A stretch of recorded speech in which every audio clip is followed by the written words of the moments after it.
Jean et Annick Cousseau, son épouse, vivent ensemble depuis toujours et l'amour fusionnel qui les lie n'est pas prêt de s'arrêter.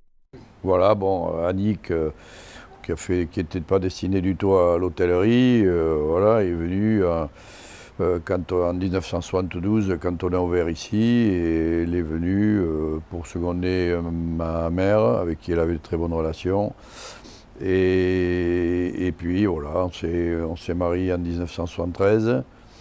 Et depuis, c'est elle qui s'occupe au niveau de la maison des Cousseau, toute l'administration, toute la décoration, les jardins, les travaux qu'il y a à faire dans les chambres. C'est-à-dire c'est un travail à plusieurs casquettes et elle a une part extrêmement importante dans la pérennisation du Relais de la Poste. Je suis aussi amoureux qu'il y a 50 et quelques années de mon épouse. On est un couple fusionnel, ça ne veut pas dire qu'on est toujours d'accord, hein. Des fois on s'engueule un peu, mais c'est toujours pour la bonne cause. C'est 14 heures ou 15 heures de travail par jour et les jours de repos, c'est le bureau, c'est voilà, l'administration. La maison, on n'a pas beaucoup usé le parquet. Alors, avec Jean, il n'y a pas eu de rencontre, on s'est toujours connus. Donc, j'ai pas l'impression que les choses se sont faites, c'était une évidence. On ne s'est pas posé de questions. À force de se côtoyer, on partageait les mêmes choses. Donc, c'était l'ami de mon frère, le meilleur ami de mon frère, de mes oncles qui étaient de notre génération. Donc, il était tout le temps chez mes grands-parents, parce que ses parents n'avaient pas le temps de s'occuper de lui. Nous étions voisins. Il passait tous ces moments chez mes grands-parents. Donc, il n'y a pas eu de rencontre. Nous nous sommes toujours connus. Alors, sa première qualité, il est gentil avec tout le monde. Il est gentil et il est généreux. Donc ça fait que c'est quelqu'un avec qui on vit agréablement. Jean Cousseau a beaucoup de défauts, mais non, son principal, non, je ne veux pas dire, c'est pas un défaut, c'est un homme pressé. Il faut toujours courir derrière lui, il fait toujours 1000 choses à la fois. Voilà, c'est ça. Ça n'est pas vraiment un défaut, mais c'est le sien. Oui, oui, nous nous entendons vraiment très bien et il n'y a pas de secret dans cette relation. Il a quand même une façon de faire les choses qui est très importante chez lui, c'est qu'il me donne toujours l'impression que c'est moi qui décide, en fait, on fait toujours ce qu'il veut. Ah oui, oui, oui, ah, oui, oui. Oh, c'est une grande amie aussi, n'est-ce pas, que je connais depuis très longtemps. N'est-ce pas, qui est aussi native de la région, hein? Et c'est une personne aussi qui a toujours su accompagner Jean et qui l'a toujours soutenu. C'est ça qu'il faut dire aussi. Dans ces démarches qui ont été parfois difficiles, il faut dire les choses comme elles sont. Elle l'a toujours accompagné, elle l'a toujours beaucoup aidé, et je crois qu'il doit une partie de son succès à son épouse également, n'est-ce pas, qui est d'autre part une femme merveilleuse. Je vous en ai déjà parlé d'Annick Cousseau. Annick Cousseau, c'est la petite dernière. Il y avait son frère, Jean-René, qui était l'ami intime de Jean Cousseau parce qu'ils étaient très près l'un de l'autre. Et donc, mon neveu et ma nièce venaient en vacances chez moi, chez la grand-mère, chez ma maman. Et Jean Cousseau, bien sûr, qui était mon ami, était là.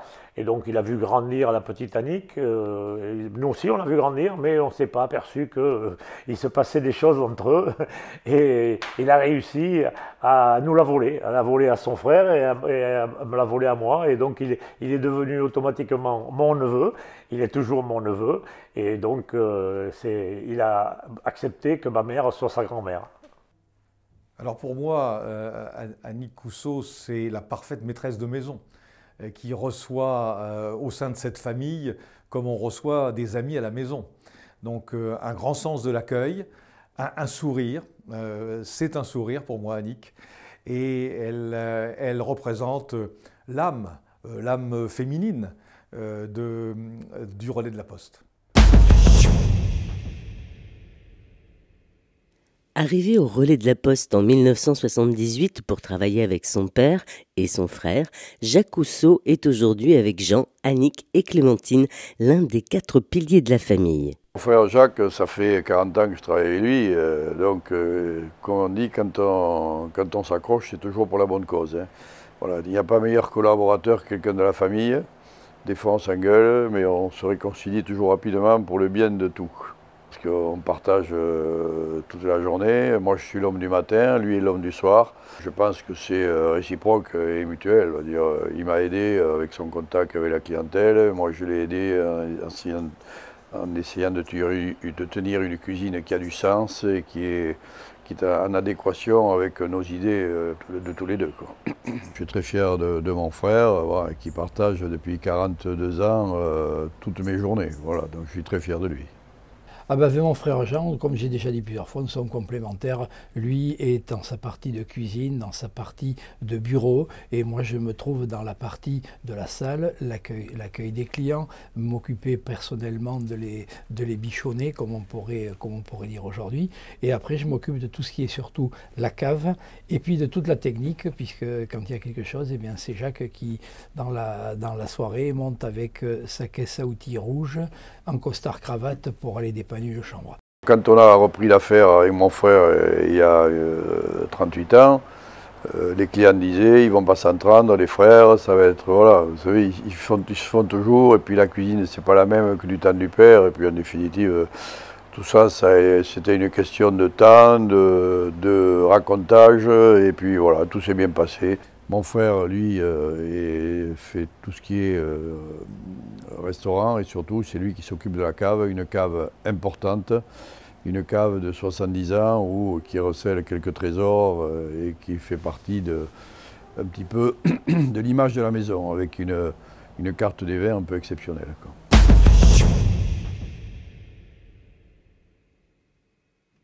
Comme Jean, Annick et Jacques, Clémentine est une des pièces maîtresses de la maison Cousseau. Grâce à son père Jacques et son oncle Jean, qui l'a aidé à suivre des stages et travailler dans des restaurants gastronomiques avec qui il entretenait des relations avec les propriétaires, eh bien Clémentine a pu faire un apprentissage qui lui a donné les bases de la sommellerie et surtout de la cuisine. C'est elle qui a fait la démarche, en commençant par l'école hôtelière de Toulouse, puis l'Institut Paul Bocuse. Et ensuite, elle a travaillé dans des restaurants que je lui avais indiqués, qui sont tous mes amis. Et j'ai choisi des restaurants où le chef est le chef d'entreprise. Clémentine est une jeune fille qui pour moi avait déjà ça toute petite dans la peau. À l'époque, j'habitais au-dessus de l'hôtel, j'avais un appartement au-dessus de l'hôtel, et Clémentine descendait pour voir papa, ce qui était tout à fait logique, et papa était fier d'ailleurs. C'est que Clémentine, elle descendait, elle voyait des gens, et là elle a ouvert la porte. Bonjour madame, bonjour monsieur. Et elle était toute petite. Donc déjà, moi, ça m'a mis la puce à l'oreille pour la suite. Voilà. Donc je peux dire que du bien de Clémentine. Après, Clémentine, elle a fait une vie et voilà quoi. Mon début de vie, je suis née à Bayonne. On est revenu, donc on a toujours vécu à Magescq. Et on avait un appartement au-dessus de l'hôtel. Donc depuis toute petite, en fait, j'entendais les bruits de la cuisine avant même de m'endormir. J'étais bercée par les bruits. Donc mon grand-père qui annonçait les bons au micro, et puis le matin au réveil par toutes ces odeurs de fumée de poisson, de sauce gibier. C'est depuis toute petite en fait que j'ai baigné dans cette atmosphère-là. C'est vrai que quand on était petit, on descendait, on disait bonjour. On voyait toute cette agitation dans la cuisine, et puis on nous a même laissé faire des petites tartelettes. Donc moi je me souviens, j'étais trop petite pour arriver au plan de travail. Et donc on m'a retourné un casier à bouteilles pour que je puisse grimper dessus. Et puis voilà, c'était parti, on a fait des petites tartelettes. C'est venu naturellement parce que depuis toute petite, je voulais faire, alors au début je voulais faire comme papa, donc je voulais faire de la sommellerie, et puis je suis rentrée au lycée hôtelier à Toulouse. Et du coup, j'ai découvert vraiment l'univers de la cuisine, et du coup je me suis sentie plus à l'aise dans cet univers-là, et je me suis orientée vers la cuisine. J'ai eu la chance de faire pas mal de très belles maisons avec des chefs propriétaires aussi. Donc j'ai fait Michel et Alain Roux au Waterside en Angleterre. J'ai fait Juan Marie et Elena Arzac en Espagne. Ensuite, il y a eu la Meuloise, il y a eu Alain Dutournier, chez qui j'ai eu mon premier poste. Le relais, bah, c'est toute mon enfance, c'est le début de ma vie, et puis bah, je pense que ce sera la fin aussi, c'est tout un cycle en fait. Je suis partie, et puis pour mieux revenir, voilà, avec de nouvelles expériences et une envie de perpétuer cette tradition.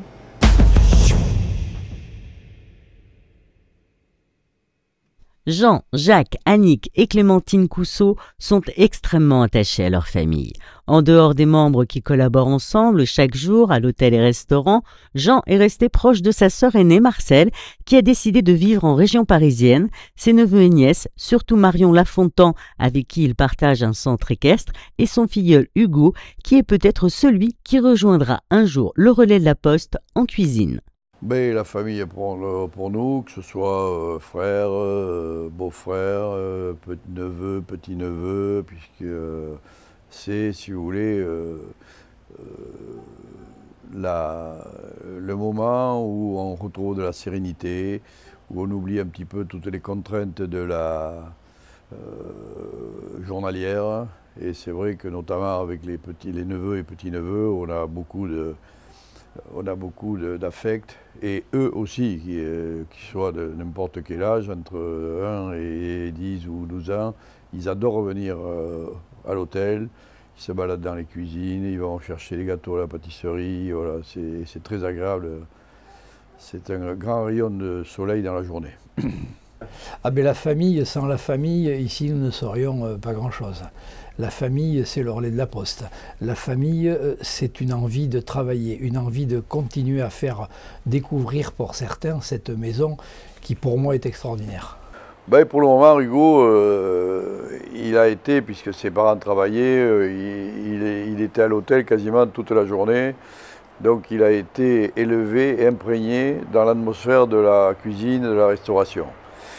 Maintenant, il fait des études, c'est un très très bon élève, et je lui dis Hugo, tu fais au maximum d'études, et si un jour tu veux faire la cuisine, puisqu'il me dit qu'il veut faire la cuisine, il faut savoir que le métier de cuisinier, c'est un métier de gens intelligents et instruits. Donc d'abord tu t'instruis, après la cuisine tu l'apprendras.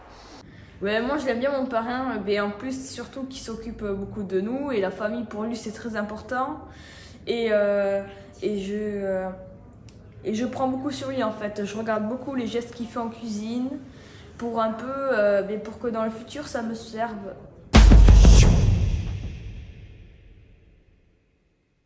Rien qu'en le prononçant, tel une vague de l'océan Atlantique qui vient déferler sur nos plages, le mot Landes roule sous la langue et invite au voyage. Ce département est cher autant au cœur d'homme de Jean Cousseau qu'à ses mains de cuisinier. Les Landes, pour moi, bon, ça fait 72 ans que j'y vis, c'est un endroit exceptionnel. Et c'est vrai, quand je suis parti pendant 4-5 ans pour parfaire mon métier, ce qui m'a fait revenir, c'est le manque de Landes. Voilà, donc les Landes, c'est quoi? C'était une grande forêt de pins, et à l'intérieur, des petits villages, quelques gros bourgs. Et si vous voulez, la qualité de vie à travers notre culture. Notre culture, c'est voilà, le rugby, la chasse, la pêche, l'agriculture, la tauromachie, la course landaise. Et si vous voulez, les Landais sont attachés à toutes ces traditions. Et moi particulièrement. Et à travers tout ça, vous avez des gens, et beaucoup de jeunes maintenant, qui font d'une agriculture raisonnée, une agriculture biologique, de l'élevage raisonné, et qui ne le font pas pour l'argent, ils le font parce qu'il y a une déontologie régionale et locale. Et ça, c'est très important.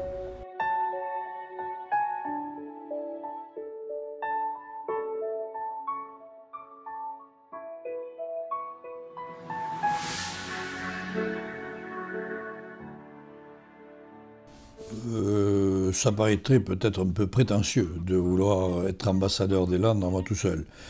Mais dès qu'on me demande de parler des Landes, de donner un coup de main, de dire tout le bien que je passe des Landes, alors là, je suis un des meilleurs ambassadeurs.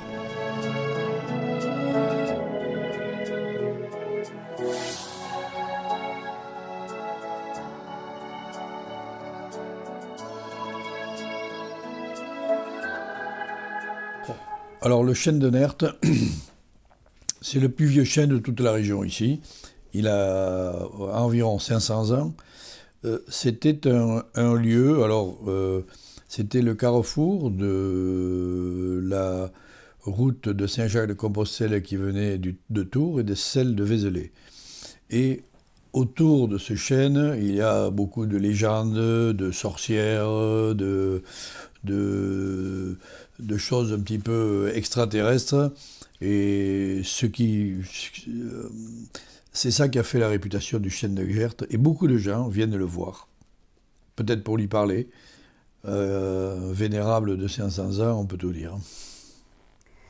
Alors, ce qui attire les touristes, c'est avant tout pour moi, hein, je suis landaise, c'est les grands espaces, les grandes plages, l'océan, les forêts, voilà, tout le sport, hein, le vélo, les pistes cyclables, le surf, bien sûr, hein, sur la côte sud des Landes, qui est très prisé par les touristes et par les locaux. Voilà, mais c'est aussi les Landes pour moi, et le sud des Landes en particulier, c'est aussi des terroirs, avec différents produits des terroirs. Et qui dit produits de terroir, c'est aussi la gastronomie qui est attachée. On a le kiwi de l'Adour, par exemple, les asperges, ici à Magescq, avec des producteurs, pas très loin. Voilà, et tous les produits de terroir, le foie gras, les volailles, etc. Sans oublier les cèpes à la belle saison. Sur notre territoire, dans le sud des Landes, on a aussi beaucoup de réserves naturelles, hein, le Marais d'Orx, le Seignos, le Courant du Ché, donc des réserves naturelles, l'Adour aussi, avec des endroits paisibles, plus paisibles, en dehors de la côte, avec des moments voilà, où on peut profiter du temps en vélo, à pied, et découvrir le patrimoine local. Ben, dans les Landes, on est à Magescq. Voilà, il est 3 h l'après-midi, j'ai fini le service. Je prends mon chien. Et je vais pendant 1 heure marcher dans la forêt, et pendant 1 heure on ne rencontre rien ni personne, à part quelques chevreuils égarés ou quelques écureuils qui sortent d'arbre en arbre. Et ça, pour se ressourcer, pour réfléchir, c'est extraordinaire. Et on n'a pas besoin d'aller loin, quoi. On est à 3 minutes. Mais si vous voulez, à Magescq, moi j'y suis arrivé, j'avais 3 ans. Donc j'étais le fils de Jeanne et Bernard Cousseau qui tenaient le restaurant, la pâtisserie le dimanche. Donc je faisais partie du paysage local. Mes grands-parents maternels étaient à Magescq. Moi je suis partie à Angers, à Bordeaux, pour suivre mes parents, bien sûr. Mais pour nous, la grande récompense, c'était de revenir en vacances à Magescq. Mon frère et moi, nous ne rêvions que de ça. Donc on est tout le temps revenus à Magescq pour les vacances de Pâques, les grandes vacances, les vacances de Noël. Donc il n'y avait pas d'autre lieu qui puisse nous intéresser. Donc c'est avec beaucoup de plaisir que je me suis installée à Magescq définitivement. J'aime Magescq, bien sûr. Bien sûr.